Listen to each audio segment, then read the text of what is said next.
In this video, I'll teach you how to download videos from Facebook, and this is coming up.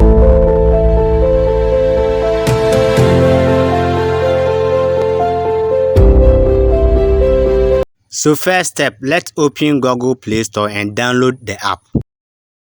Step 2, search for Facebook Video Downloader.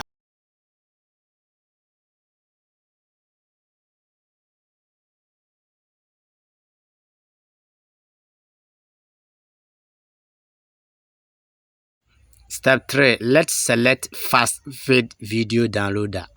Download the app and install it on your phone.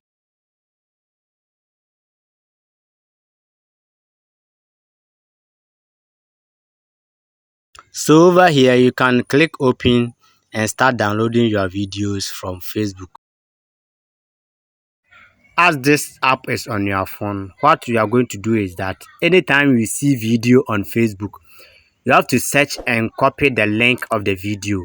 Then you come and paste it inside the FastVid Video Downloader app. Then you download the video. Thank you.